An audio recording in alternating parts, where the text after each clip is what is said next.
Let's break down 4 running backs and 4 wide receivers that are set to absolutely dominate week 5 of 2024 fantasy football. These players have untapped upside this week, phenomenal matchups, and we absolutely cannot afford to bench these players as we approach the week. Before we do so, let me remind you guys that Underdog is the place you want to be if you want to get in on additional fantasy football action all season long. Their week 5 NFL pick'ems are already live, and any new users to Underdog who sign up with promo code The Catch will receive a free Kirk Cousins over half of a total yard pick'em to use towards tonight's Thursday night football game. If you watch this later in the week, don't worry, you're going to receive a free Dak Prescott over half of a total yard to use during Sunday's slate of games. And on top of that, Underdog is giving all new users who sign up with promo code The Catch a 50% deposit up to $1,000. So claim your free pick'em and get up to $1,000 in bonus cash on Underdog by using promo code The Catch. That link is down below. Let's kick the video off with Green Bay Packers running back Josh Jacobs. So, you know that I like to try and include some players in these videos that haven't really had the best previous week or maybe not the best overall season. And, the fantasy community, a lot of you guys out there have been pretty low on Josh Jacobs. And I get it. It's fair. He's had some touchdown trouble this year, to say the least. He has not scored a touchdown on the season, which is really lowering his overall ceiling in fantasy football. Kind of makes you think maybe I should avoid Josh Jacobs, right, in my starting lineup. But with bye weeks this week, injuries, and this matchup, no way are we going to consider benching Josh Jacobs. I know he hasn't scored more than 13.1 fantasy points on the season yet, but this is the week that I think Josh Jacobs could absolutely boom in your fantasy lineup. Gets the Rams this week. This run defense is basically non-existent, and so is the pass defense. I mean, this is going to be a game, even on the road for the Packers, where they're going to be able to come out and just light it up offensively. So if you own Josh Jacobs, don't be worried. Things are going to slowly get a lot better for Jacobs in fantasy football because Jordan Love is back. The game script was bad in week 4. We couldn't really expect a whole lot against the Vikings defense in general. And honestly, we still got a whole lot out of the offense, but the game script did not work in Josh Jacobs' favor. It worked in, Jordan Love's and the wide receivers' favor. It'll be different this week against the Rams. They're going to try and run out that clock, score a lot of points. They're going to succeed at doing so. Josh Jacobs is a smash play in week 5, 2024 fantasy football. Along, boy, oh boy, did I really not anticipate being back in love with DeAndre Swift with the way he smacked us around the first 3 weeks of the season. But here we are. DeAndre Swift, I think, is a must-start player in week 5. I tried to ban him from the must-starts, told you guys to sit him in week 4 because I was so tired of what we were getting out of DeAndre Swift, so tired of this Bears offense, so tired of the offensive line, and so angry that I had DeAndre Swift as a nice value in later rounds of drafts going into the season. But I did mention in last week's video when I said to bench him, you know what, this is a great matchup. I won't be surprised if he actually has a good game, but it's just so hard to trust Swift. We've had Roschon Johnson kind of humming. Khalil Herbert's kind of disappeared, but he had that touchdown in week 2 that made things even more confusing. So Roschon is getting some touches, and Roschon Johnson did have a touchdown last week. But DeAndre Swift, 16 touches on the ground, 93 yards on the ground, 5.81 yards per carry, easily his best mark in that category on the season. A touchdown, but then even better, kind of my argument for DeAndre Swift going into the season, 7 targets, 7 receptions, 72 receiving yards, 29.5 fantasy points. A great day for Swift in week 4. And I've talked about this schedule a couple of times, guys, coming up. And then it started with the Rams last week in terms of poor run defenses. But this week it's the Panthers. Next week it's the Jags. They have a week 7 bye week. Then they get Washington and Arizona. I do think that DeAndre Swift is going to be fantasy relevant for the next couple of weeks. And he is a player that you can trust as your RB2 And I would start him again against the Panthers run defense that is giving up the most fantasy points to the running back position again here in week 5. Go ahead and roast me in the comments if you want, but I think DeAndre Swift is a strong start this week against the Panthers. And I'm going to double down on that confidence and tell you guys to head straight to Underdog. Take the over on DeAndre Swift's total for rushing yards, currently sitting at 48.5 rushing yards.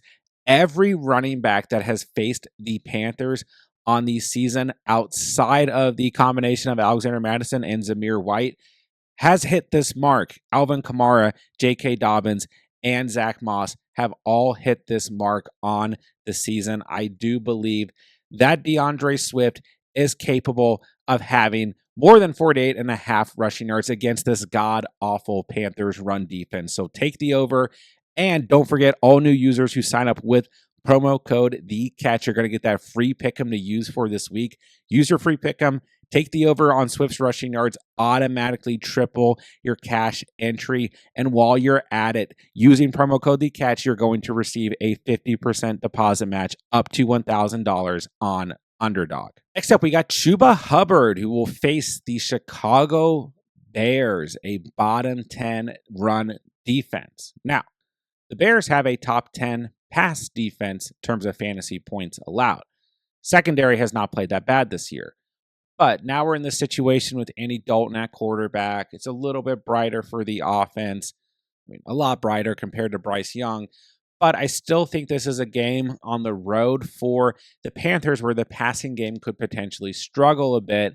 And the Panthers continue to rely on Chuba Hubbard, who's had 18 plus touches and 4 or more targets in the last 2 games, 4 or more receptions in the last 2 games as well. 27.9 points in week 3, 22.1 in week 4. This past week, 104 yards on the ground, 5.78 yards per carry, touchdown, 4 receptions, 17 receiving yards. Chuba has been very, very solid really every week of the season except for week 1 against the Saints, where he got completely game scripted out. But even in week 2, when Bryce Young was still quarterback, he still got you double digits at 11.6 fantasy points. So averaging 15.8 points per game right now. This is a great matchup. I think the game script could end up benefiting him. I think this is going to be a little bit competitive on both sides here. We don't really have like a true dominant team in this matchup. But once again, I think that the Panthers will have to rely on the run in this game. And Chuba's one of these guys, like maybe you got him off the waiver wire. Maybe you drafted him very late. He's been hanging out on your roster or your bench for most of the season until Andy Dalton came in. But at this point, until further notice, Chuba Hubbard is a must-start running back on a week-in, week-out basis. His volume is great. He's getting involved in the passing game. And this offense has just been much better with Andy Dalton at quarterback. So he's a player, especially if you're dealing with injuries or bye weeks, this is the perfect plug-and-play for the week. And if you're not, and you're looking at your options for this week, Chuba Hubbard should be considered as strong as a start as almost any other running back on your roster outside of those top tier, like must-start players, right? But Chuba, a fantastic start this week. Do not bench Chuba Hubbard going into week 5. All right, last running back I'm going to talk about is Brian Robinson Jr. of the Washington Commanders, currently the RB11 in fantasy football. I will say at the time that I'm recording this, we just found out a few hours ago he's dealing with some sort of knee injury. So, obviously we're not going to start him if he's injured. But I think some people are looking at this matchup against the Browns at home for the Commanders and might kind of think this might not be a great week to start Brian Robinson. And the matchup's not fantastic. I think that's very fair, but this team has looked very good the past couple of weeks. Obviously, the offense has looked really good, but even the defense looked better this past week against the Cardinals. So I just feel really good about the Washington Commanders offense as a whole. This is their first home game since that matchup against the Giants. And, they just feel like a completely different team since week 2. This is the most efficient offense in the entire NFL.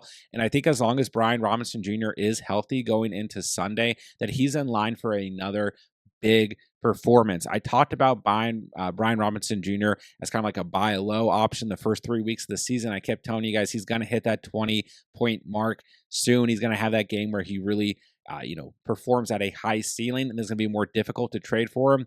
And now we're seeing that where people are just saying like, oh, Brian Robinson Jr. is just a plug and play every week. And that's exactly what he is, averaging 15.9 fantasy points per game on the season so far. So if you own Brian Robinson Jr., he has the worst matchup out of any of the running backs that we talked about today. But I still think he's an incredibly strong start. Even with, Austin Eckler potentially making his return from concussion protocol and Jeremy McNicholas getting a little bit involved last week, Brian Robinson Jr., if he is starting, he is also starting in your fantasy lineup. Do not bench him in week 5. All right, let's move along to the wide receiver position. If you guys watch Sunday morning's video, 10 things you need to know before week 4 of 2024 fantasy football, you guys would have saw my first call in that video was to start Jayden Reed. Considered him a must start after really kind of looking closely at what we're going to get potentially between the Vikings and the Packers. Turned out to be a very good call. And this week, he's got a way better matchup against the Rams. We talked about this when we went over, Josh Jacobs. This defense is just like not even existent right now. I mean, against the run and against the pass, Jayden Reed, who's averaging 19.4 fantasy points per game and is sitting as the wide receiver 2 right now in fantasy football, has to be a start. I mean, I know this is a player who, Jordan Love is hurt. He had the down week in week 2 with Malik Willis at quarterback, was okay in week 3 with Malik Willis at quarterback. But there's no more discussion. This may have been a player for a week or two that you were used to kind of in that flex area, potentially if you had nothing better, or he was sitting on your bench. There's just no more discussion. There's not even really a lot to talk about here. It is a smash matchup for a top 5 wide receiver in fantasy football right now. Jordan Love is healthy. Everything is here for Jayden Reed to have another massive ceiling performance. Even with Dontavion Wicks kind of humming, Romeo Doubs, Tucker Kraft still involved. I expect a good game out of Josh Jacobs. We do have Christian Watson hurt right now, which I think helps Jayden Reed. None of it matters. This player is being 100% schemed into the game plan every single week right now for the Packers. And when Jordan Love is healthy, the game plan is throw, throw, throw. He's going to have a massive performance no matter what. If you own Jayden Reed, if you're in a smaller league, if you're in a deeper league, doesn't matter the format. He's a must start in week 5. All right, next up, I want to talk about Garrett Wilson of the New York Jets. This has been a player who's had a tough start to the season. We haven't really seen that ceiling that we were anticipating with a healthy Aaron Rodgers. And once again, if you guys watch Sunday morning's video, the final call in that video was to sit Garrett Wilson going up against Pat Surtain. We expected his worst potential performance on the season in week 4, and that's what we got. But quite frankly, 5 catches for 41 yards and 8.2 yards per catch is okay against a quarterback like Pat Surtain. But, like I said, we expected that. And then now this week he's going up against the Minnesota Vikings, who are bottom 5 against the wide receiver position in fantasy football right now. But to put things into context, they were 17th last week. And then against the Packers and everything that happened in that game, they've dropped back to 30th against the position. So I don't want to read too much into that. I do want to say that I think the Vikings are still a very good defense and have a good secondary. But what I really like about this game is both teams are traveling. This is a London game. And quite historically, these London games, either the offenses don't show up or the defenses don't show up. And I think in this matchup, the defenses are going to bend a little bit overall. Maybe it gets off to a slow start, but I think this is going to be a good opportunity for Garrett Wilson to potentially have his best fantasy performance of the season. If you own him, I mean, you're probably still starting him for the most part. He's averaging 10.9 fantasy points per game every week except for week 4. He's gotten you a double-digit performance. He only has 1 touchdown on the season, but I think he can easily score a touchdown in this matchup against the Vikings. I'm expecting defense to go out the window. I'm expecting some points scored on both sides in this matchup. So I think that Garrett Wilson, don't be too scared of the week 4 stat line. That should have been expected against Pat Surtain and the Denver Broncos. It's going to look very different in week 5. I think Garrett Wilson is a very strong start heading into the week. Next up, I want to talk about Amari Cooper of the Cleveland Browns, who had a very disappointing week 4 against the Raiders. It was a great matchup, was coming off of a 2-touchdown performance, a 27 fantasy point day in week 3. And everything looked good for him going into week 4 and walked away with just 7.5 fantasy points. But we did have the big touchdown called back. I think that is so huge here when evaluating Cooper going in to this this matchup against Washington is that if that huge touchdown did not get called back, it was an 82-yard touchdown. If that didn't get called back off of a bogus call, then we're looking at Amari Cooper as like, I'm starting Amari Cooper until further notice, because he would have had 2 massive fantasy performances back to back. And even in week 1, 9 targets. In week 2, 8 targets. That's why I've continued to encourage you guys to start Amari Cooper. He's had 8 or more targets in every single game on the season. And Jerry Jeudy's not playing bad. David Njoku might return in this game. So, there's maybe some other factors here, but this is the Washington Commanders secondary. I know they played a bit better against the Cardinals last week. They're still the worst secondary against wide receivers in fantasy football. Then in week 6, Cooper's going to get the Eagles. After that, he's going to get the Bengals and the Ravens. It's a pretty solid couple of weeks. It's been a very solid schedule for the Browns wide receivers. And honestly, if we had better quarterback play and better offensive play calling overall or whatever, we probably have much higher ceilings for these guys. But I just don't want you to be discouraged if you own Amari Cooper. You have to start him against the Washington Commanders. Way too good of a matchup, even on the road. I know we have rumors like a Cooper might get traded or whatever. He's going to play. He should have a very strong performance. Maybe it helps his trade value. Maybe he does get traded. But if you own him against the Commanders, there's no way you can bench him, especially when he should have had another massive performance in week 4. Last wide receiver I want to talk about is Brian Thomas Jr. of the Jacksonville Jaguars. And really kind of to start the season after that week 1 performance, 4 targets, 4 receptions, a touchdown, 14.7 fantasy points. Brian Thomas Jr. has just been a guy, when I've got questions about him, like, just start him. Just throw him in the flex. He's really acted as the primary wide receiver for the Jaguars on the season. I know Christian Kirk in the last 2 weeks has come back into the mix and has actually beat out Brian Thomas Jr. in terms of targets. And I do really like Christian Kirk this week as well. I think he's a very, very solid start. Overall, I like both the primary Jaguars wide receivers here against the Colts. This is a weak secondary. And I kind of alluded to this last week going into week 4. Like, the Jaguars, they might not entirely get it together, but they will improve offensively, and we saw that last week. Still don't like particularly like starting like Trevor Lawrence or anything, but this Colts defense has been very soft throughout the season, and this is just a smash spot for the Jaguars wide receivers. And I think we could potentially see another 20-plus fantasy performance out of Brian Thomas Jr. this week. Last week, 9 targets, 6 receptions, 86 receiving yards, 14.3 yards per catch, a touchdown, 21.9 fantasy points. His best overall performance on the season, both in real life and in fantasy football. So if you own him, this is a player based on where you drafted him, unless you're dealing with a lot of injuries, who is kind of commonly in the flex area, maybe on your bench, maybe you have other options that you might be considering. He's a super strong start this week. I would not bench Brian Thomas Jr. This is a good divisional matchup at home for the Jaguars, a team searching for victory, a team has an awful defense and is going to need to throw the football. So yes, if you own Christian Kirk, start Christian Kirk. I like him a lot, but do not bench Brian Thomas Jr. He's a fantastic start moving into week 5. Very quickly, I've got one bonus player for you guys, and it's a quarterback. That's Justin Fields. He will have the Cowboys at home on Sunday Night Football. I like this play a lot this week, guys. He's moved up to 60% rostered. But if you own Justin Fields, maybe you have a quarterback, he's your QB1 that you're a little bit worried about. Maybe you're dealing with the Anthony Richardson situation. Maybe you own Dak Prescott going up against his Steelers defense on the road. Maybe you got Patrick Mahomes who you're a little bit worried about. Maybe your quarterback's Jalen Hurts and he's on bye week, whatever it is.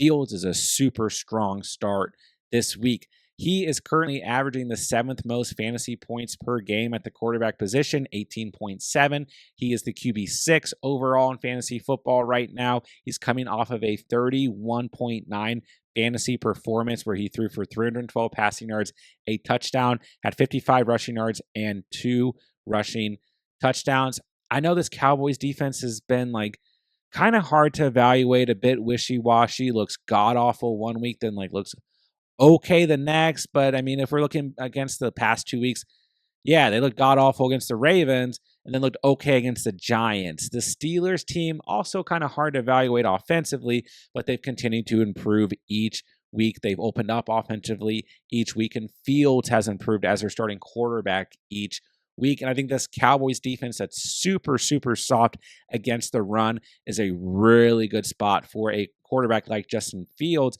to potentially have a good day rushing. That was my thesis on streaming Fields last week. He was going up against the Colts, who have been a soft run defense, and he had his best day on the ground in terms of touchdowns scored and rushing overall. So I like Fields as a strong streaming option this week, even against some quarterbacks who might be considered your starting quarterback.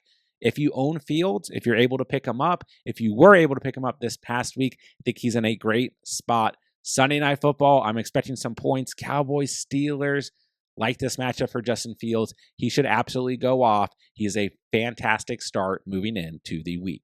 That'll do it for today's video. Don't forget, guys, I'm answering all fantasy football questions in the comment section down below. If you guys need anything whatsoever moving into week 5, drop me a comment and I will answer every single question before Thursday Night Football and before Sunday's action. Don't forget, guys, we have everything that you guys could possibly need for week 5 of 2024 fantasy football here on the channel. Start sits at every position, must start defenses, must start kickers, trade videos, waiver wire videos early in the week, and last minute fantasy Q&A streams throughout the week. Everything that you guys could possibly need to bring home a dub this week. Make sure you guys are subscribed to the channel so that you don't miss out on any of the content. And with that, I'll say thank you guys so much for watching and or listening. And remember, you saw it here on The Catch.